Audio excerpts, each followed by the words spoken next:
Hey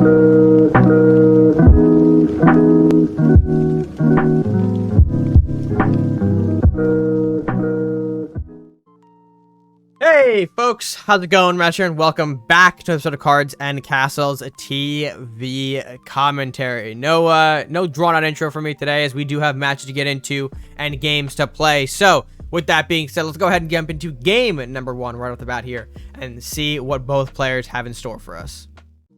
Alright, and our first game will be our good friend TaiTheGuy taking on Krakaos, I think. I'm gonna call him Crack because I think it's funnier.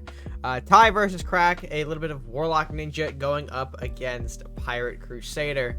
And okay, by the looks of it, it looks like Crack has got the school build going here. School of Knowledge, Southward Captain. Some classic agreed school stuff. Tai responding though, coin into Primordial Flame starting out the game here. Very aggressive start here from Tai. And I did not know Tai was running something like this in his arsenal. The aggro strategy, if you will, with the big Primordial Flame and potentially some other cheap effective units here. Lumberjack. All right, well, Lumberjack is just draw. So of course makes sense. Lumberjack gonna get out here, be a nuisance. Crack gonna go ahead and Master Thief the Flame and pass, not opting to play School or Southport. Very interesting move there, allowing Tai to get more damage into face. We see he's got the Dramoth does Crack, so hopefully maybe if he can survive long enough, there'll be some heal-in for him. But as of right now here, we're seeing him set up School of Knowledge, Lumberjack again, slapping into the Primordial Flame, and another pass here. Again, allowing more and more damage to come in, which is a bit concerning, considering that these Lumberjacks are dealing that extra bit of damage here. You'd think that maybe we should get rid of those as well if we have the opportunity. But we'll see here. It looks like Crack to go ahead, pop the Primordial Flame, I think finally, with the help of the Rider and Southport Captain. The Captain allowing some gold gain to happen. And nice protection on the school there, having those units sort of clump up around it. I don't know if that was intentional, but a nice little protection there for the School of Knowledge, allowing him to definitely get the draw. We'll see the Rider and Lumberjack trade here. I think Tai looking for more cards. Kunoichi moving into for 4 damage on face here. We can't get Mordock in this turn, but I think the more important play, yep, right there, is the Dread Pirate Robins. Popping Kunoichi here, Vampire and Robins trading, allowing Crack to get more gold and more draw off that school. Set up the Questing Knight and the Estate here, so we can set up a permanent extra draw source there with the 2 buildings. Nicely spread apart too for some good gold gain action. But we'll see if Tai can really push through. I think Crack is gonna have Dramoth here in the next turn. Yeah, 8 from the +5. More than enough for the Dramoth at the board here, and that's gonna be a huge blow to Tai's strategy. Any sort of big healing like this, and with a big body as well. Not something I think these colors can easily get over. I think he wants to maybe try and find a way to maneuver around this dragon, or outright surrender. Oh shit, Tai. Well, you know, it happens. It happens. The aggro strategy not able to surpass the school on this day. Had a very strong start. But, yeah, this is just the insane comeback power that the school decks tend to have nowadays. If they can survive long enough, get a gold generation going, keep their school up, and draw some cards, they're more than likely to find a big out in the form of Arbiter or Dramoth when it comes to the aggro and the constant chipping away your castle health. But yeah, I gotta give it a Crack. Congratulations for winning here, Tai. I need you to get a win here, boss, on my channel very soon. Jeez Louise. But regardless, folks, let's go ahead and hop into game number 2 and see what that game's got going on. All right, and next up, we've got MuffMight taking on Doloso here. Doloso, I think, no stranger to the Pirate Ninja color. I think we've seen him a few times on strategies involving these colors. But going up against the Druid Warlock should be an interesting game. See what both players are bringing to the table for this matchup here. We do see Doloso on the bound strategy, looks like. Throne of the Emperor, Vanishing Strike. Some support cards for, you know, bounce, which makes sense here. But opting to pass turn 2. Not sure if that was a misplay, but I mean, you could have gotten the Throne of the Emperor out at that turn. I think there's no harm, no foul in doing so. Very easy recovery, though, with the Lumberjack, and still no Throne. Okay. Curious as to why we haven't played throne here, but allowing Muff to buff up with the armory here with that coin going in for a 2-hit onto the castle with the lumberjack. Master's going to come out to trade though with it, and throne finally coming down in this game. A bit weird to see throne this late, especially when we had the opportunity to play it much earlier on in the game and establish a way for us to use our balance cards to gain extra stats, which could be useful in this case. We do see the mana core coming out here, no big deal though. We do see the Vanish Strike combo with the lumberjack, however. 2-hit mana core, bounce the lumberjack back, and we can replay it too with enough gold remaining in the bank. So not bad for doloso here, getting a little bit of a board clear. The armory is still gonna be a bit of an issue. I think that's going to I mean, if doloso can't get the shadow bounce down or any sort of vanish plus stats going, it's going to be a bit of an issue. But we'll see what happens. Panda coming down, removing the buffed tree here, making Muff replay it with a bit more damage, which is not bad. Spiny, though, coming in. Spiny going to go ahead and hit Throne of the Emperor. Okay, interesting call there. We could have popped one of the bounce targets for Throne, but instead gonna have this little scenario play out here. Horseman trading out with the Spiny here. Hassan City Guards coming in, doing their business. I imagine Lumberjack is gonna be... Oh, no, Lumberjack's not gonna be used to kill off the Trent here. Instead, gonna get that Vanish bonus on one of the Hassan City Guards, which makes sense. Guards are an incredible bounce target. Being able to spam out a bunch of soldiers is very useful. And, of course, keeping Panda back, too, is also important. Blue Firebolt now hitting the Throne of the Emperor. A bit disappointing, but I guess that was why we saw the Spiny play earlier. We Muff must have had this Blue Fire set up for a hot minute. So being able to take out the Throne of the Emperor is a big blow against the bounce deck here. Not being able to generate any sort of buffs from bouncing is problematic for sure. Maddie, though, coming out with the Dark Bender, which is a nice pull from the lineup here, into Arcanon. Ooh, the Lord of Chaos, definitely a disadvantage for bounce decks here, since all of their spells are usually targeted like this. We see, yeah, Shadow Dance onto the Karasume. I believe the intended target was Maddie, but again, that Lord of Chaos being a bit disruptive to the board here. Leanna as well. Woo! Muff got quite the arsenal here in this particular matchup here. We do see the trend here with Spirit Link going to be a nice way to protect against anything that we can throw at him, though. Panda coming down, bouncing both of the Spirit Link trees here to get the Arcanon kill. Incredible luck there from Panda's bounce. It could have bounced back the Liana or the Arcanon itself, but no, hit the 2 Spirit Link trees. Very, very good for doloso here. As we see now, Muff going to go ahead and rebound with a Dark Bender of his own, moving land into place. Another global with the Blacksmith and a trap set. Gotta imagine that one might be... Oh, okay, nope. It is the adaptive armor coming from Muff. That's a very peculiar play for sure. Another Panda coming down. Again, very lucky with the hits here, hitting the Dark Bender and the Blacksmith here. Bouncing Liana would have been very, very bad for doloso, because that just gives Might 2 more of those trees to play, which, again, given his low resources at this current moment, is not ideal in the slightest. Gonna see those trees coming back out here, at least one of the 2. We'll see the Liana trade into the Southport Captain. Rider coming out as well. Darkbender, Blacksmith being reset. Again, Muff is now establishing himself here to just kind of make a big push to hopefully end the game. Judging by doloso's hand, we know that he doesn't really have a lot of great stuff going on. Bounces the Panda back, which is nice. He can replay it this turn if he wants to bounce back the Darkbender and the Blacksmith again, which it looks like is going to be the play here. And we'll save the Onslaught, I guess, for a rainy day. Could have used it against the Darkbender, but I guess if you have Panda, might as well set him back on another turn. Again, the idea is a little bit of stall action from that Panda. Another tree coming down. The other one that was probably bounced on the Spirit Link. Northwood Bear as well. Very nice. Big old body for sure. There's a global, though, from doloso, which actually might come in handy here to kind of even out the game. We're going to see the Darkbender hit against the Bear. Karasume also hitting the Bear to remove it from the board.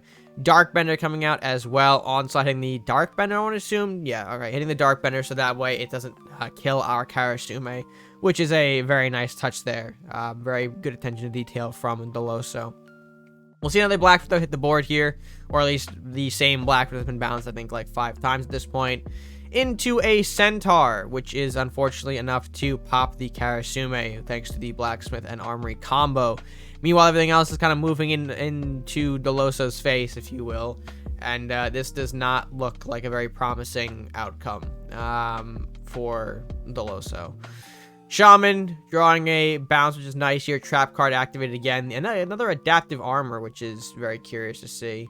And of course, Shaman trading into the Centaur. I don't know why we did that when we could have also played the Shadow Dance, so we could have gotten the guard back. Again, keeping our resources constant is important in this matchup, and we're not seeing that here.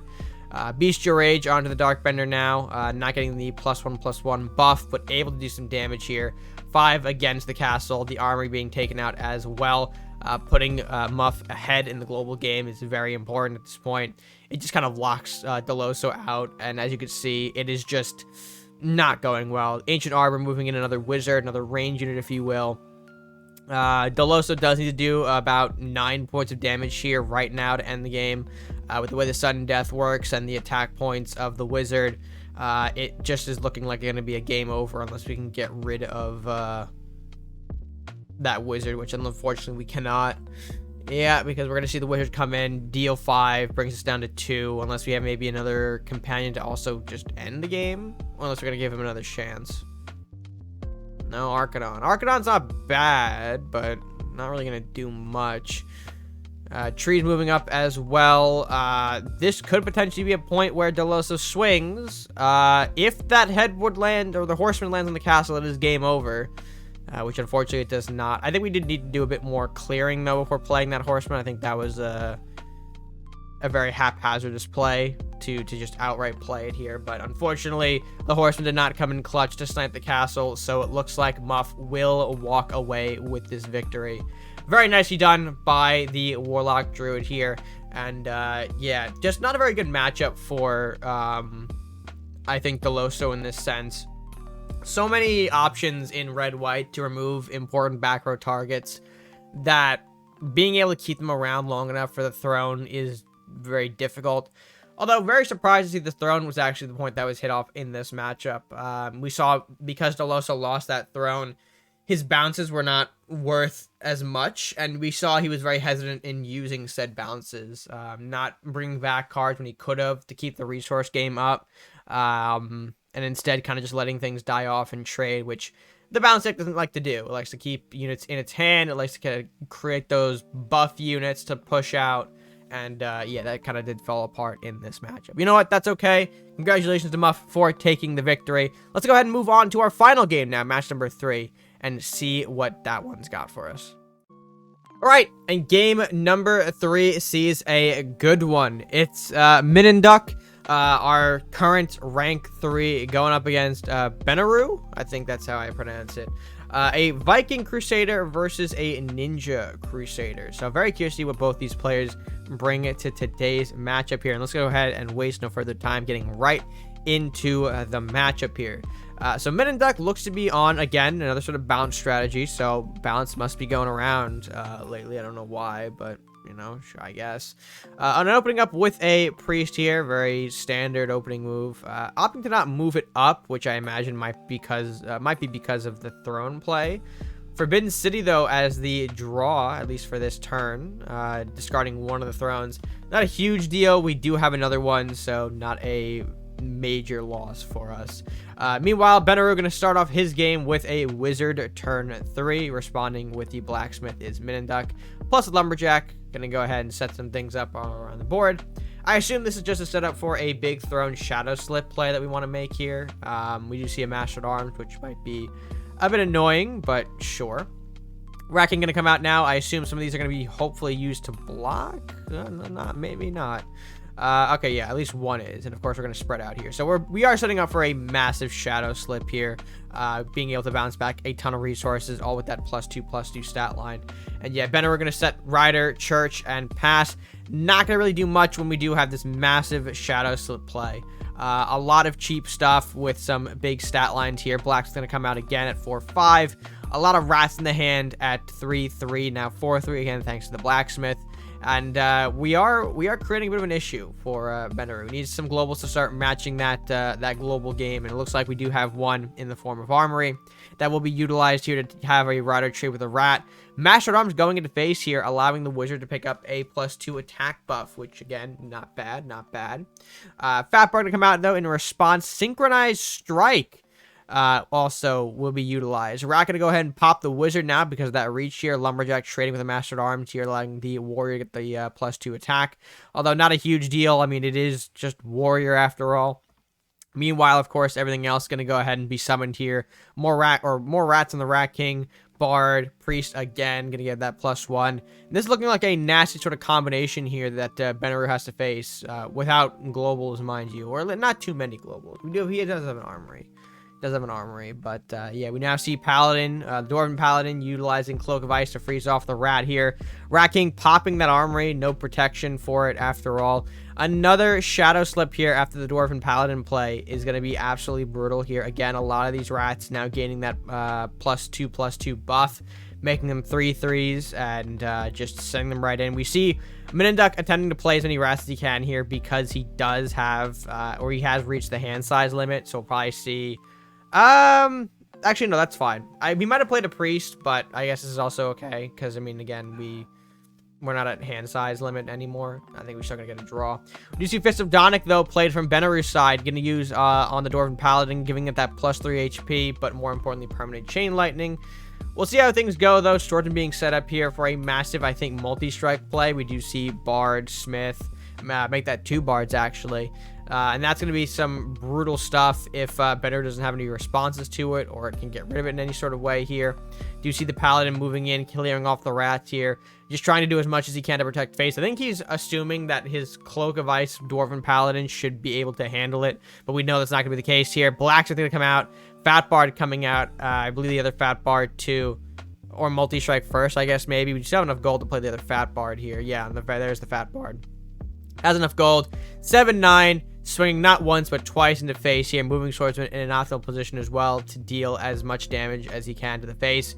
And that's going to be game. If benorru doesn't have any sort of fear or freeze to hold that Swordsman in place to not be able to do anything, it's going to be game over. But even then, 7-10 Paladin, 8-7 Priest, 6-7 Rats, all moving into face here. Very overwhelming and not something that benorru can respond to on, you know, what, 2, maybe 3 cards.